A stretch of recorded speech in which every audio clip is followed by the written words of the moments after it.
acompaña el doctor Miguel Montero, nuestro ginecólogo. Hoy hablaremos sobre hiperplasia endometrial, síntomas y tratamiento. Vamos a ir desglosando paso a paso, doctor, ¿qué es una hiperplasia endometrial? Gracias, Nasira. Sí, quiero detallar por concepto el término de hiperplasia endometrial para las personas que no son médicos. Primero, hiperplasia, ¿qué es? El concepto de hiperplasia, un aumento de un tejido por concepto del número, el aumento del número de las células. Y el endometrio, para que conozcan, el endometrio es la capa interna del útero. El útero tiene varias capas, perimetrio, miometrio y el endometrio. El endometrio es lo que se descama en la menstruación. Cuando ustedes ven sangrado en la menstruación, ustedes van a ver, es una descamación del endometrio. Ahora, el concepto como tal de la patología hiperplasia endometrial es una disociación glándula estromal sin efecto de la progesterona. Me explico, es que el endometrio es sensible a respuesta hormonal y por una persistencia de una hormona que se llama estrógeno, una persistencia sin oposición de la progesterona, se produce esta patología con un aumento del número, una disociación glandular y en menor grado estromal. Esto puede causar sangrados irregulares, cólico, dolor pélvico y dependiendo la clasificación, Nasira, que la vamos a mencionar más adelante, puede progresar a un cáncer endometrial, ya sea si tiene atipia o no tiene atipia. Y por eso vamos a detallar también cuáles son los factores de riesgo relacionados con la hiperplasia endometrial. Hablemos de esos grados que usted estaba mencionando. Sí, mira, en la hiperplasia endometrial se puede clasificar en hiperplasia con atipia e hiperplasia sin atipia. Antes la clasificaban como una hiperplasia simple o compleja, ya podría ser con atipia o sin atipia. Pero lo más importante es saber si la hiperplasia tiene atipia. ¿Por qué? Porque el 28% de las pacientes que tienen hiperplasia con atipia puede progresar a cáncer endometrial. Más sin embargo, es solamente el 3% de las pacientes que tienen hiperplasia endometrial sin atipia progresan a cáncer. Y me voy un poquito más allá. En un libro de texto de Desire de Oncología, en una investigación que hicieron, el 47% de las histerectomías que se hicieron por hiperplasia endometrial con atipia encontraron adenocarcinoma en útero. Quiere decir que si a ustedes diagnostican con hiperplasia con atipia, obviamente depende de la edad, del estado menopáusico y del deseo de fertilidad. Siempre hay que tener en cuenta la histerectomía total abdominal cuando es con atipia. Claro, depende del deseo de fertilidad, depende de la edad y del estado menopáusico.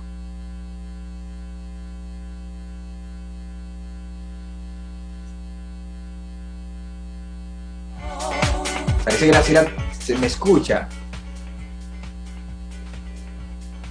Ok.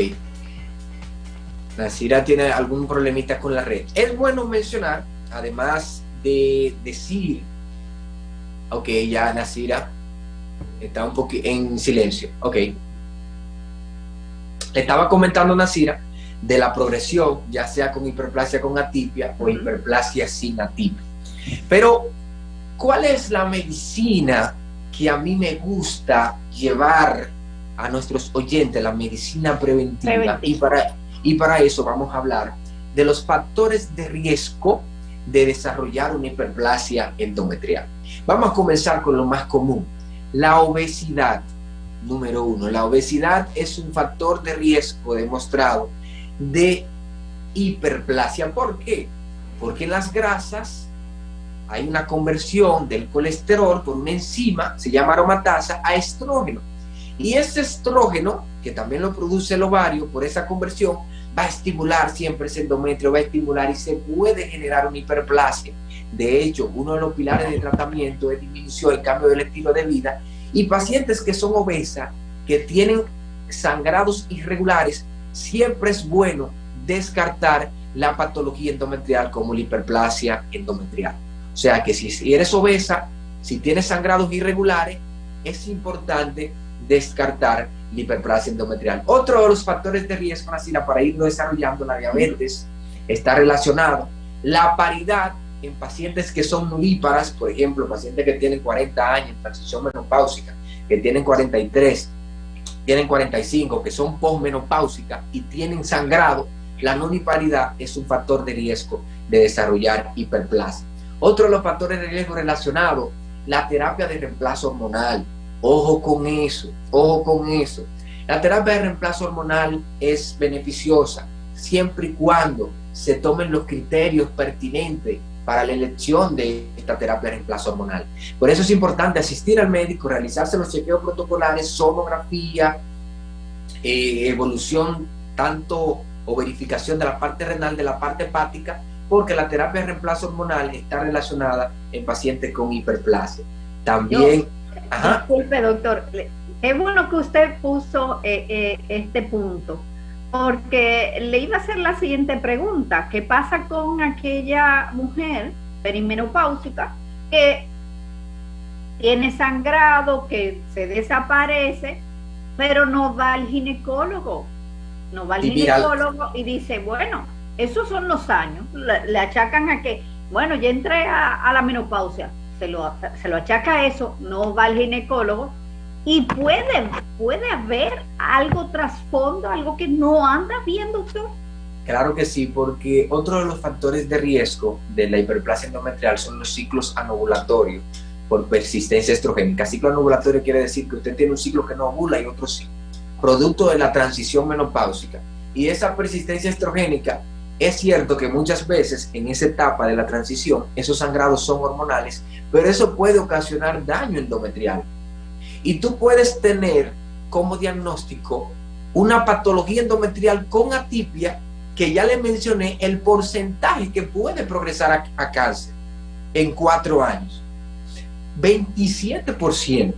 Entonces, si tienes sangrados irregulares, es bueno que asistas al ginecólogo para realizar estos chequeos protocolares.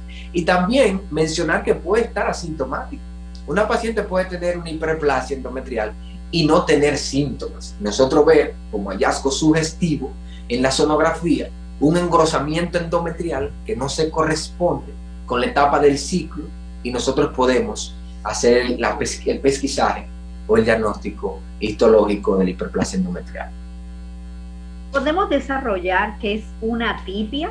¿Dónde, en qué resultado lo podemos ver para que la gente asocie? Cuando hablamos de atipia, cuando hablamos de hiperplasia, estamos hablando de células. Ahora, las células tienen unas características específicas en relación a su membrana, en relación al núcleo. Cuando estas características específicas de estas células cambian su configuración, entonces en el microscopio se puede valorar la presentación de una atipia, una anormalidad, algo anormal de una célula. Es lo que corresponde a la atipia, que es uno de los signos más importantes en el contexto de hiperplasia. No lo simple y lo complejo, como antes se mencionaba, hiperplasia simple, hiperplasia complejo. Ahora más bien sería la atipia. En pacientes, porque la edad, la paridad y el estado menopáusico es sumamente importante. En pacientes en estado posmenopáusico, con hiperplasia endometrial, con atipia, es importantísimo realizar o asistir al ginecólogo para procedimiento quirúrgico y la extirpación. Hasta un 48% de 302 casos de pacientes con hiperplasia con atípica se encontró un adenocarcinoma in útero. Eso es grande. Entonces, en pacientes que tienen sangrados irregulares, ya sea posmenopáusico, si usted le llegó la menopausia, usted no tiene que tener ningún tipo de sangrado. Doctor, hablemos de las consecuencias. Hay que hablar de las consecuencias por la sencilla razón de que las mujeres tienden a, vamos a dejarlo para después, yo voy la semana que viene, esto se me va a pasar, viene un mes, viene 2 meses, yo voy a ver si el mes que viene yo mejoro. Y así se va el tiempo. ¿Cuáles son esas consecuencias? La principal consecuencia, por ejemplo, en el contexto de una hiperplasia con atipia, es cierto que el 56% desaparece, pero existe un 19% que puede persistir.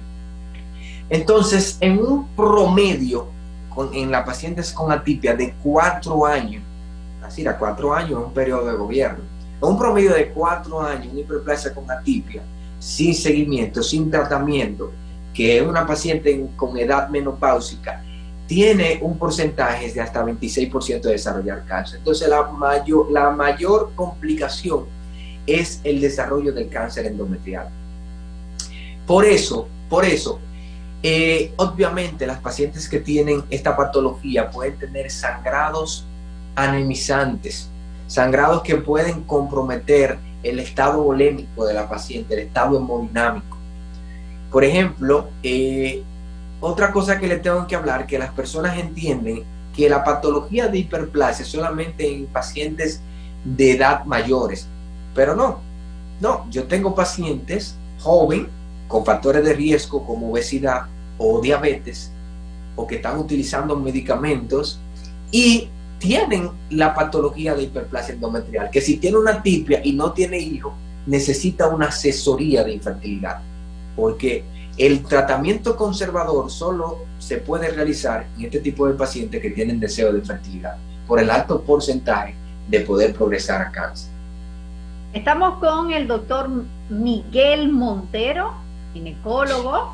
Hoy hablamos en Madre Paso a Paso sobre hiperplasia endometrial, síntomas y tratamiento.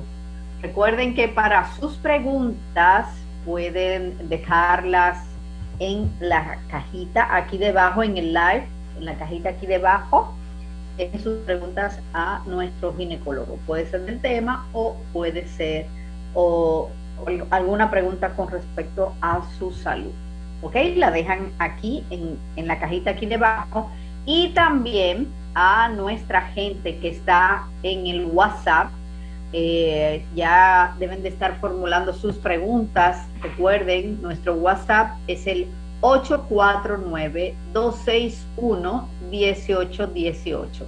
849-261-1818 es nuestro número de WhatsApp para preguntas a nuestro ginecólogo, el doctor Miguel Montero. Doctor, cuando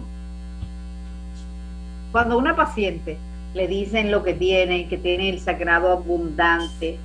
El diagnóstico. Sí, el diagnóstico. ¿Cómo se diagnostica? Porque, sí, vamos a hablar del diagnóstico. Y le tengo la siguiente pregunta después del diagnóstico. Ok, mira, hay pacientes que entienden, doctor, ¿y cómo vamos a diagnosticar eso? Simple y sencillo. Los métodos diagnósticos, por ejemplo, en la sonografía transvaginal, no como diagnóstico, sino como sugestivo, nosotros podemos valorar el grosor endometrial.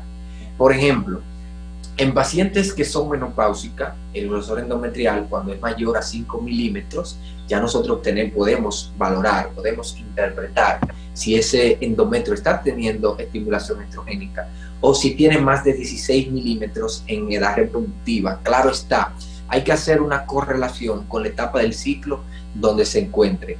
Ahora, el diagnóstico ya histológico, que es el específico, se puede hacer o por una cánula de Pipelle en el consultorio, Nancy.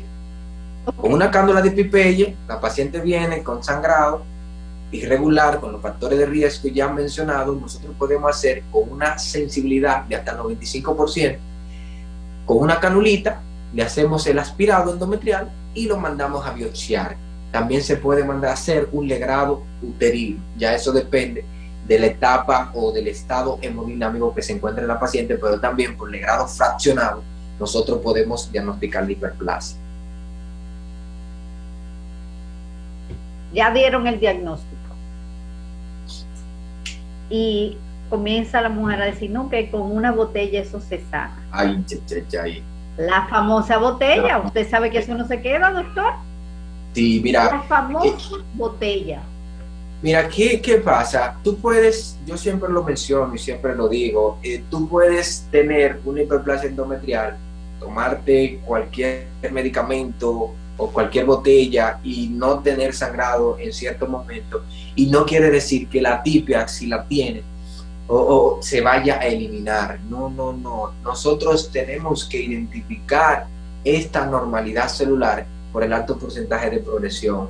Las botellas no están en los protocolos de tratamiento de la hiperplasia endometrial. Por favor, se pueden tomar, como dice Balcácer, se pueden tomar todas esas hierbas aromáticas, pero no dejen de ir a consulta especializada. Y claro está, el tratamiento pilar, siempre digo pilar, y más en pacientes en edad reproductiva, cambio del estilo de vida y disminución de peso. Las personas entienden que la obesidad y el sobrepeso no es una enfermedad, y lo es. Cambio del estilo de vida, número 1, disminución de peso como complemento ya del tratamiento, que son con progestágeno o DIU, liberadores de levonorgestrel en pacientes que no tienen atipia, y ya en pacientes con paridad satisfecha o pacientes que están en menopausia, la histerectomía total abdominal. Okay. ¿Se puede prevenir o evitar la hiperplasia endometrial? No tenemos una prevención primaria. Lo que nosotros sí podemos, conociendo los factores de riesgo, Nasira, lo que nosotros tenemos que disminuir estos factores. Por ejemplo, si eres obeso, tratar de disminuir de peso para impedir esta persistencia estrogénica. Si vas a utilizar terapia de reemplazo hormonal, previo chequeo ginecológico, valorando también esta parte.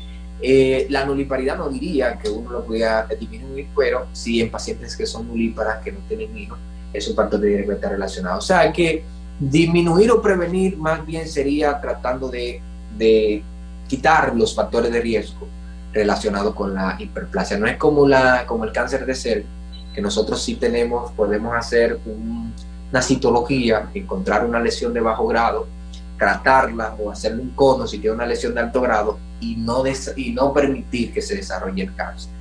Por eso, las pacientes tienen que hacer sus chequeos protocolares. No tenemos un pesquisaje específico para la hiperplasia endometrial como lo es con la citología. Ok.